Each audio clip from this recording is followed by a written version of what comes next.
Welcome back. तो friends अभी का वीडियो है the amazing story of the best Indian anime. और देखते हैं कौन सी वाली ये बोल रहे हैं। मैं वही सोच रही थी कि इनको कौन सी वाली इंडियन एनिमे। पता नहीं इंडियन बोल रहे हैं कि कहीं वो जो जापान की थी उसको तो नहीं बोल रहे जो हमने रामायण देखी थी जापानीज भी।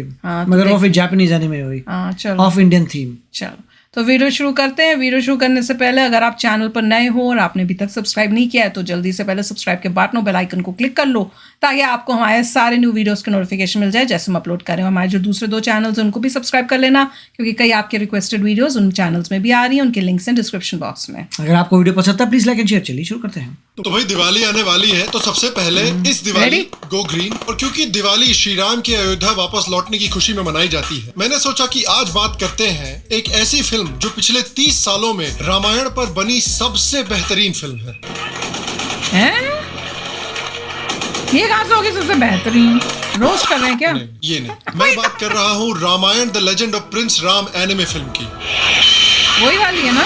वही वाली जापानीज वाली, जो कि ऑनेस्टली आदि पुरुष फिल्म को कई सारे सबक सिखा सकती है और जिस फिल्म को मेरे जैसे मिलेनियल और कई जेन जी बच्चे देखते हुए बड़े हुए हैं। तो आई एम श्योर हम सब हर दिवाली पर इस फिल्म को देखते हैं, लेकिन क्या आप इस फिल्म की पूरी स्टोरी जानते हैं कि कैसे एक जापानीज आदमी के भारत प्रेम की वजह से ये फिल्म बनी? कैसे ब्रेकिंग बैड के वॉल्टर वाइट ने श्री राम का रोल प्ले किया? कितनी मुश्किलों के बाद जाकर ये फिल्म बनी? कैसे इंडियन गवर्नमेंट ने सेकुलरिज्म के नाम पर इस फिल्म को सपोर्ट करने से मना कर दिया? तो आज हम ये सब जानेंगे और ये भी जानेंगे कि भारत के सॉफ्ट पावर के बारे में ये फिल्म हमें। और उसके बाद जब मोदी जी आए तो उन्होंने उनको गिफ्ट की थी, याद है? कुछ ऐसे बस न्यूज भी आई थी।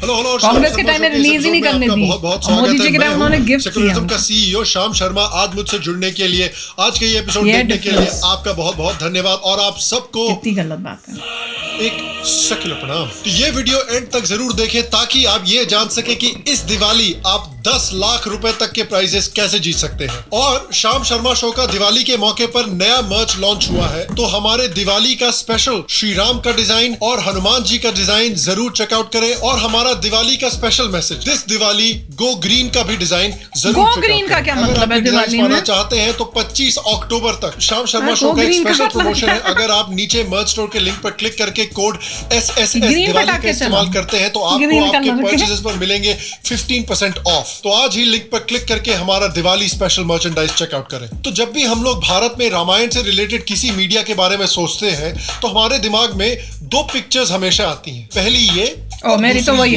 और नहीं, ये मेरी जो तो साल वही है आती है 2022, ये भारत और जापान पहली के वाली लिए बहुत आती खास है। साल है क्योंकि ये साल भारत और जापान के रिलेशंस की 70वीं सालगिरह है। तो इस सालगिरह को मनाने के लिए मशहूर anime Ramayana the legend of prince Ram का 4K रीमास्टर भी रिलीज किया जा रहा है। तो 1990s और 2000s के दशक में जो लोग भी बड़े हुए हैं वो शायद इस एनिमे को जानते हैं। और मुझे यकीन है कि मेरी तरह आप में से बहुत सारे लोग इस एनिमे से प्यार भी बहुत करते हैं। लेकिन क्या आपने कभी सोचा है कि हाँ भाई आज भारत में एनिमे बड़ा पॉपुलर है, लेकिन 1990s के दशक में जब 95% इंडियंस को पता भी नहीं था कि एनिमे क्या होता है, तब रामायण पर एक एनिमे फिल्म बनी। तो पता ही नहीं चला था। कहानी शुरू होती है 1983 जब मशहूर जापानीज डायरेक्टर यूगो साको भारत में बीबी लाल के राम मंदिर के एक्सकेवेशंस पर एक डॉक्यूमेंट्री बनाने आए थे। वहां पर आके उन्हें रामायण के बारे में पता चला और उनको रामायण की कहानी इतनी पसंद आई कि उन्होंने कई सालों तक रामायण पर रिसर्च की, यहाँ तक कि रामायण के 10 वर्जन्स भी पढ़ डाले। और रामायण से अपना प्यार जाहिर करने के लिए उन्होंने डिसाइड किया कि वो जापान के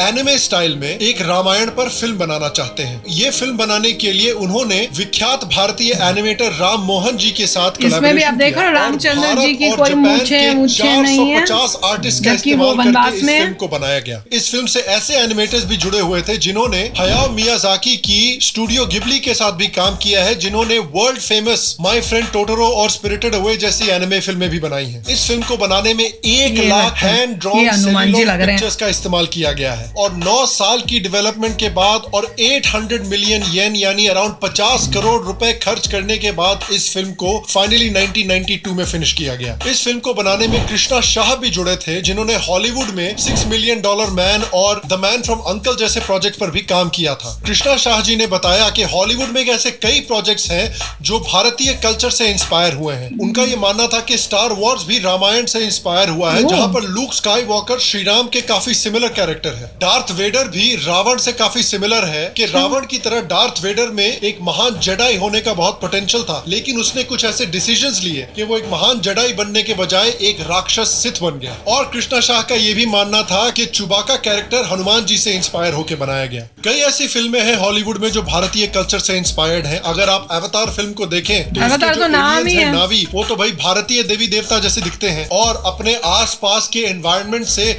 स्पिरिचुअली और कल्चरली पूरी तरह से जुड़े हुए रहते हैं। तो इनिशियली ये जो रामायण की एनिमे थी, इसको बनाने में इंडियन गवर्नमेंट ने भी सपोर्ट करने का डिसाइड किया था, लेकिन ये फिल्म राम जन्मभूमि मूवमेंट के समय पर रिलीज होने वाली थी और उसी समय पर बाबरी मस्जिद भी गिरी थी। तो इंडियन गवर्नमेंट ने सोचा कि कहीं लोगों को ये ना लगे कि हम हिंदुत्व को सपोर्ट कर रहे हैं, इसलिए उन्होंने इस फिल्म को सपोर्ट करने से मना कर दिया। तो ये फिल्म बिना इंडियन गवर्नमेंट के सपोर्ट से पूरी तरह से जापान में प्रोड्यूस की गई और TEM स्टूडियोज नाम की एक कंपनी ने इस फिल्म को फाइनेंस किया। और लोगों का माना जाता है कि गवर्नमेंट के पॉलिटिकल इंटरफेरेंस की वजह से 1993 में कंप्लीट होने के बजाय ये फिल्म 1997 तक रिलीज नहीं हो पाई। कमाल की बात तो ये है कि राम के नाम की एक डॉक्यूमेंट्री है जो कि खाली राम भक्तों को और राम जन्मभूमि मूवमेंट को गरियाती है, उसको 1993 में रिलीज होने में किसी को कोई प्रॉब्लम नहीं थी, लेकिन इस एनिमे को नहीं रिलीज होने देंगे। एक ऐसी ही प्रॉब्लम दूरदर्शन की चाणक्य टीवी सीरीज के साथ भी हुई थी, जिस सीरीज का भारत के लोगों पर बहुत बड़ा प्रभाव पड़ा था। जिस सीरीज को बनाने में चंद्रप्रकाश द्विवेदी जी ने 9 साल तक रिसर्च की थी, लेकिन दूरदर्शन ने इस सीरीज को सिर्फ 47 एपिसोड्स के बाद ही बंद कर दिया था, क्योंकि कुछ लोगों ने इस सीरीज को हिंदुत्व प्रोपेगेंडा बोलना शुरू कर दिया। तो इस सीरीज को बंद कर देंगे क्योंकि ये हिंदुत्व प्रोपेगेंडा है, लेकिन टीपू सुल्तान जैसी सीरीज चलती रहेगी क्योंकि भैया उसमें भी मुझे याद है ही नहीं। इतने मादरणीय है ना हम लोग कि क्या बताऊं मैं। और कमाल की बात तो ये है कि अफवाहें कुछ ऐसी थी कि चाणक्य सीरीज को लेफ्टिस्ट जर्नलिस्ट सागरिका घोष जी के पिताजी भास्कर घोष जी ने कैंसिल किया था। एवरीबॉडी, सबके सब चोर हैं साले। और अगर देखा जाए तो ये जो एनिमे फिल्म है, इसकी भी कहानी राम मंदिर की कहानी से काफी मिलती है। राम मंदिर मूवमेंट को भी डिफेम किया गया था, उसका नाम खराब करने की कोशिश की गई थी, जिसकी वजह से राम मंदिर बनने में कई सालों का डिले आया। उसी तरह से इस मूवी को भी डिफेम करके इसका नाम खराब करने की कोशिश की गई थी, जिसकी वजह से इस मूवी के रिलीज होने में काफी डिले हुआ। लेकिन जिस तरह से राम मंदिर को कई सालों के बाद फाइनली न्याय मिला, उसी तरह से इस फिल्म को भी न्याय मिला जब इस फिल्म के राइट्स कार्टून नेटवर्क ने खरीद लिए। और कार्टून नेटवर्क के खरीदने के बाद ये फिल्म करोड़ों हिंदुस्तानियों के घर में गई और इस फिल्म ने करोड़ों मिलेनियल और जेन जी बच्चों की भगवा पिलिंग की। तो आइए इस फिल्म की बात करते हैं। साको जी को रामायण और इंडियन कल्चर के बारे में ये पसंद था कि कैसे भारतीय कल्चर नेचर का रिस्पेक्ट करता है और नेचर के साथ कोएग्जिस्ट करना चाहता है, और इस फिल्म के हर एक सीन में आप वो रिस्पेक्ट देख सकते हैं।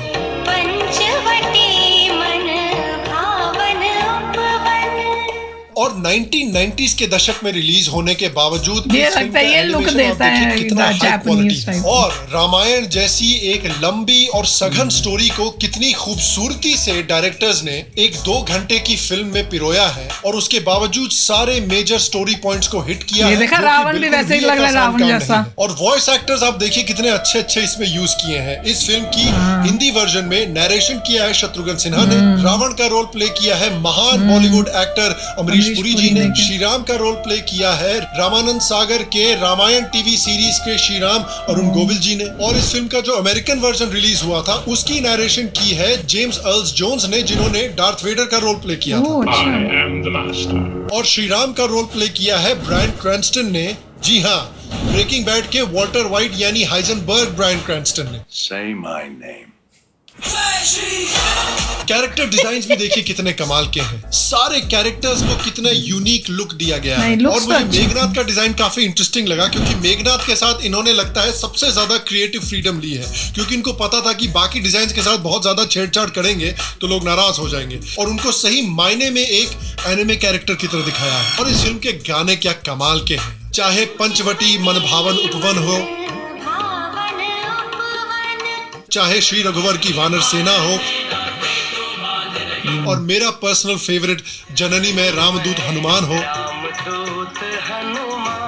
आज भी इन गानों को सुनकर नॉस्टैल्जिया मुझे ब्रॉक लेसनर के F5 की तरह लगता है। और ये फिल्म मर्यादा पुरुषोत्तम के कैरेक्टर को भी बहुत खूबसूरती से दिखाती है। लेकिन श्री राम को मर्यादा पुरुषोत्तम क्या बनाता है, क्या है वो गुण? इस दिवाली आप उन गुणों के बारे में सीखिए और वर्जिन केजरीवाल की तरह ओनली फैंस को ज्वाइन करने के बजाय गीगा चैट बनिए और ज्वाइन कीजिए कुकू एफएम, जो है भारत का लीडिंग ऑडियो शो प्लेटफॉर्म, जिसमें 10,000 से ज्यादा ऑडियो शोज अवेलेबल हैं हिंदी में, इंग्लिश में और कई भारतीय रीजनल लैंग्वेजेस में, जिसमें आप सुन सकते हैं आज की ऑडियो बुक पवित्र रामायण की 11 सीखें, जो आपको श्री राम के सबसे अच्छे गुणों के बारे में सिखाता है, ताकि आप भी श्री राम की तरह एक गीगा चैट बन सकें। और इस ऑडियो बुक को पाने के लिए कुकू एफएम लाया है आपके लिए एक स्पेशल दिवाली ऑफर। अगर आप कुकू एफएम पर जाकर साइन अप करते हैं, यूज करते हैं कोड दिवाली50, आपको मिलेगा आपकी सब्सक्रिप्शन पर 50% ऑफ, यानी ₹399 की मेंबरशिप की बजाय आपको आपकी मेंबरशिप मिलेगी सिर्फ ₹199 पर ईयर में। उसके साथ साथ आप मौका पा सकते हैं 10 लाख रुपए तक के गिफ्ट्स पाने का, इंक्लूडिंग एक गाड़ी,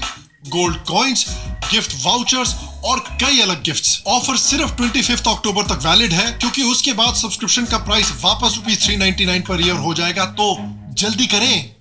और आइए फिर से इस एनिमे फिल्म की बात करते हैं। ये फिल्म देखिए परफेक्ट नहीं है, कुछ डायलॉग्स हैं इस फिल्म में जो थोड़े से ऑकवर्ड हैं, कुछ जो सीन ट्रांजिशंस हैं वो थोड़े से अब्रप्ट अचानक हो जाते हैं, लेकिन that brings me to my next point कि ऐसा होने के बावजूद पिछले 30 सालों में रामायण पर जो भी मीडिया बनाया गया है उसका ये फिल्म गोल्ड स्टैंडर्ड है।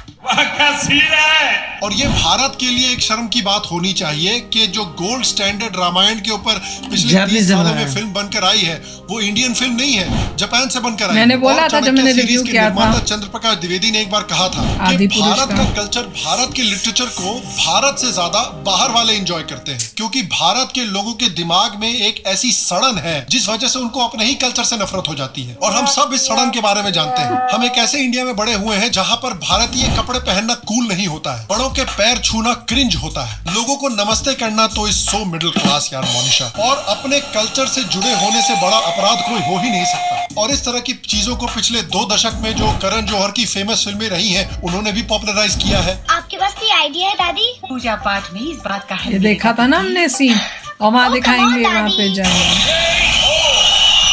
और महान सोशल रिफॉर्मर आमिर खान जी ने भी हमें यही सब दिखाया है। You know, I feel religion is a very personal issue. Each one has their own feelings about it. Each one has their own thoughts about it. I have my own.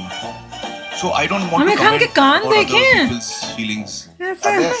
लेकिन इस Ramayan film जैसी फिल्मों की वजह से लाखों crore millennial और Gen Z बच्चे हैं जो अपनी कल्चर से जाकर जुड़े हैं। और अगर आप ये वीडियो देख रहे हैं और अगर आप एक बिजनेस चलाते हैं, अगर आप किसी ऑर्गेनाइजेशन से जुड़े हुए हैं या अपनी पर्सनल कैपेसिटी में इस फिल्म की स्क्रीनिंग कराना चाहते हैं, तो जिन लोगों ने इस फिल्म की 4K डिजिटल रीमास्टर की है वो इस फिल्म की स्क्रीनिंग ऑर्गेनाइज करवाना चाहते हैं, तो नीचे लिंक पर दिए इस फिल्म की वेबसाइट पर जाएं और स्क्रीनिंग ऑर्गेनाइज करने के लिए अप्लाई करें। और देखिए, जिस साल ये फिल्म का 4K रीमास्टर निकल कर आ रहा है उस साल मैं चाहता हूं कि यह समय बिल्कुल सही है कि इंडिया अपनी सॉफ्ट पावर को रियलाइज करना शुरू करे। यूगो साको जी जिन्होंने इस फिल्म को बनाया वो भारतीय कल्चर से रिलेटेड और भी कई फिल्में बनाना चाहते हैं, लेकिन अनफॉर्चुनेटली जिस समय पर वो एक श्री कृष्ण की एनिमे फिल्म बनाने पर काम कर रहे थे उस समय पर 2012 में उनका निधन हो गया। आज तक भारतीय गवर्नमेंट ने यूगो साको जी को ऑफिशियली कोई भी रिकॉग्निशन नहीं दी है। अगर भारतीय गवर्नमेंट उनको धन्यवाद देना चाहती है तो उनकी जो इनकम्प्लीट श्री कृष्ण जी की फिल्म है उसको फंड करके, उसको बनवा के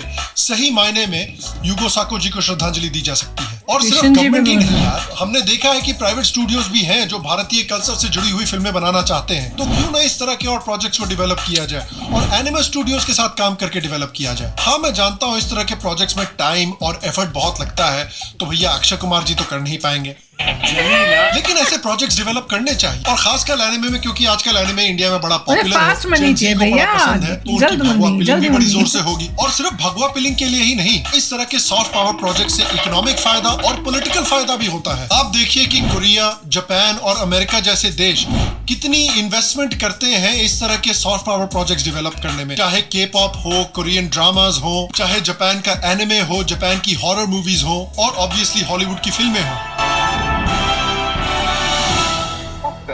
इन प्रोजेक्ट से ना सिर्फ इन देशों में बहुत पैसा आता है, लेकिन इन देशों का जो कल्चरल इन्फ्लुएंस है वो पूरी दुनिया में बढ़ता है। इन देशों के कल्चर के लिए जो दुनिया में रिस्पेक्ट है वो बढ़ती है। और मेरा तो ये मानना है कि भाई इंडिया का जो सॉफ्ट पावर का पोटेंशियल है वो इन तीनों देशों से ज्यादा है। मोदी जी तो कहते हैं, में बात भी की है कि कैसे वो भारत का सॉफ्ट पावर और डेवलप करना चाहते हैं। उन्होंने बात की है कि कैसे इंडियन कल्चर से रिलेटेड वीडियो गेम्स हमें डेवलप करने चाहिए। मोदी गवर्नमेंट भारत के शक्तिपीठों की भी रेनोवेशन कर रही है और सारे शक्तिपीठों के बीच में टूरिज्म और कनेक्टिविटी को इंप्रूव करना चाहती है। और इसलिए मैं मानता हूं कि जैसे भारत अपनी इकोनॉमिक ताकत को दुनिया में बढ़ा रही है, ये समय बिल्कुल परफेक्ट है अपनी कल्चरल पावर को भी पूरी दुनिया में बढ़ाने का। और इसलिए मैं आपसे पूछना चाहता हूं कि आप भारतीय कल्चर से जुड़ी किस तरह की एनिमे फिल्म देखना चाहते हैं, अगली नीचे कमेंट सेक्शन में मुझे जरूर बताएं। और आप तो जानते ही हैं कि राम मंदिर के जजमेंट के बाद श्री राम घर वापस आने वाले हैं, और इस घर वापसी को सेलिब्रेट करने के लिए पिछले साल महाराष्ट्र के खारघर में कुछ वॉलंटियर्स ने मिलकर 15,000 दिए जलाए थे। और इस साल वो उस रिकॉर्ड को एक बड़ी मात्रा में तोड़ना चाहते हैं, आजादी का अमृत महोत्सव और राम मंदिर बनने की खुशी में 75,000 दिए जलाकर। इस ग्रुप का नाम है दिया फॉर यूनिटी। अगर आप इस ग्रुप को सपोर्ट करना चाहते हैं, उनको मोटिवेट करना चाहते हैं, तो उनके सोशल मीडिया हैंडल्स नीचे डिस्क्रिप्शन में दिए गए हैं, उनको जाकर जरूर सपोर्ट और मोटिवेट करें। उनके सोशल मीडिया प्रोफाइल्स पर फॉर्म्स भी दिए गए हैं कि कैसे आप उनको ज्वाइन कर सकते हैं। और कुकू एफएम को जरूर ज्वाइन करें, अपना 50% डिस्काउंट जरूर पाएं। याद रखें, ऑफर सिर्फ 25 अक्टूबर तक मौजूद है, तो जल्दी करें। और शाम शर्मा शो का दिवाली रिलेटेड मर्च नीचे क्लिक करके जरूर चेकआउट करें और कोड SSS दिवाली का इस्तेमाल करके 15% ऑफ पाएं। मैं आपको अगले एपिसोड में मिलूंगा, और तब तक स्वस्थ रहें, सुखी रहें। फिर मिलेंगे, और आप सबको एक सेक्युलर प्रणाम। फ्रेंड्स, वाकई में, पर जब वो बोल रहे थे ना 2 मेन रामायण है, 2 मेन, मेरे लिए तो वो मेन बस वही वाली है जो रामानंद सागर। देखिए, पॉइंट यही था कि जापान में बनी है। हाँ, वो कमाल था। उसी वजह से हमने व्यूअर्स इम्प्रेस जब हमने देखी थी, मेरे को याद है मैंने कहा था कि देखो, उनको पता नहीं प्रॉपर, यहाँ पले बड़े नहीं, कुछ नहीं पता, इतना रिसर्च करने के बाद उन्होंने इतनी अच्छी बनाई है। अब ये एग्जाम्पल ढूंढना है कि इंडिया में किसी ने कुछ बनाया हो किसी और कंट्री के लिए। हाँ, क्या उनका वहाँ पे वैसे रिसर्च करके उनके, क्योंकि हम लोग ये अप्रिशिएट नहीं कर पाते कि ज़्यादा, अब कर रहे हैं, पहले अप्रिशिएट नहीं कर रहे थे, अब कर रहे हैं कि जापानीज बंदे ने रामायण को एनिमे में बनाया है। और जिनको लगता है बिग डील नहीं है, तो ये बताइए इंडिया के किसी इंसान ने किसी और कंट्री के बारे में क्या बनाया है? अगर नहीं बनाया तो उस डायरेक्शन में सोचना चाहिए और बनाना चाहिए हमें तो भी। उन्होंने ये दिखा दिया कि Japanese are very good in animation. ठीक है, वहीं क्रिएट हुआ था, और उनका पैशन देखिए कि वो आए थे किसी और काम के लिए, बट जब इंट्रोडक्शन हुआ रामायण से तो इतने इम्प्रेस हुए, बना के गए। और कृष्णा, लॉर्ड कृष्णा के ऊपर भी बना रहे हैं, राइट, कृष्ण जी के ऊपर भी, पर ही वाज नॉट कंप्लीट नहीं कर पाए। राइट, इसी तरीके से हमें भी चाहिए कि एक्सपर्ट्स हों इंडिया में, जो अगर कहीं पर भी जाते हैं और वहाँ पे कुछ देखते हैं तो उसके बारे में बना डालते हैं, दिखाने के लिए कि how great people of India are. और ये बहुत अच्छी बात है, आजकल की गवर्नमेंट इसको रियलाइज करती है और वो जगह जगह इम्प्रूवमेंट्स कर रही है। एंड आई होप कि अगली बार जो मूवीज आएंगी they are going to be good. अभी जो आदि पुरुष की इतनी क्रिटिसिज्म हुई है कि उससे आई होप कि बॉलीवुड में कुछ सुधार हुआ। नहीं, मैं तो पता है क्या, मैं तो ये सोच रही थी जब ये दिखा रहे थे, मैंने कहा ये कुंभकर्ण को क्या बनाएंगे। मैं बाकी जो उनको देख देख के मैं इतनी शॉक हो गई, मैं कहा पता नहीं अब कुंभकर्ण के साथ क्या करेंगे, मेघनाथ के साथ क्या करेंगे। मैं तो वो सोच के हैरान हो रही थी, मेरे दिमाग में वो आया था कि किसी को भी ठीक नहीं दिखाया। पता नहीं मतलब कितने हद तक दिखाएंगे, वी विल सी। अब देखो, इन्होंने बनाया, जापानीज जो है उन्होंने बनाया, उनके देखो जो फेस और उसे साफ पता चल कितना सुंदर राम जी लग रहे हैं, बिल्कुल रावण लग रहे हैं, हनुमान जी आप मैसअप नहीं कर सकते वहां पे, तो यार क्या बना एनहांस कर सकते हैं मगर मैसअप नहीं कर सकते कि आप रिकॉग्नाइज ही ना कर नहीं। आप अगर राम जी को देखो, इनके जो जापानीज ने जिन्होंने बनाया है, रामचंद्र जी के फेस में क्या चमक, वो मतलब लुक जो है भगवान की लगती है, राइट। और कैरेक्टर रखा है, एनहांस कर दिया है। मगर आदि पुरुष में यही प्रॉब्लम थी कि आपको पता नहीं चल रहा कैरेक्टर कौन सा है। लगी नहीं मिस्टेक, वो तो बहुत ही। और जापानीज जो उन्होंने बनाई थी उसमें भी कई ऐसी चीजें थी जो हमें लगा यार ये नहीं, ये थोड़ा गड़बड़ हो गया है, पर हमने उसको इग्नोर किया। क्यों? क्योंकि उन्होंने ट्राई किया है और उन्होंने ऑफेंसिव वैसे नहीं किया कुछ इस टाइप से कि हमें लगे कि नहीं ये तो ऑफेंड कर रहा है। और जैसे वो कह रहे हैं उन्होंने 11 वर्जन पढ़े थे रामायण के, तो उसमें से कोई यूनियन करके निकाल दिया कि तकरीबन मैक्सिमम में इतना फिट बैठता है। बिल्कुल, पर दिस वाज अमेजिंग। मतलब अगर वो इतना अच्छा बना सकते हैं तो हम जब अपनी बना रहे हैं तो क्यों नहीं बना सकते? वो ये क्वेश्चन मार्क है। तो चलो फ्रेंड्स, चलते हैं, मिलेंगे नेक्स्ट वीडियो में बहुत ही जल्द। Till then take care and bye bye. तो अगर आप मेरे इस चैनल पे नए हो तो जल्दी से सब्सक्राइब के बटन को हिट करो और बेल आइकन को क्लिक करो ताकि आपको मेरा जब नया वीडियो मैं लगाऊं आपको उसके बारे में जल्दी से पता चल जाए।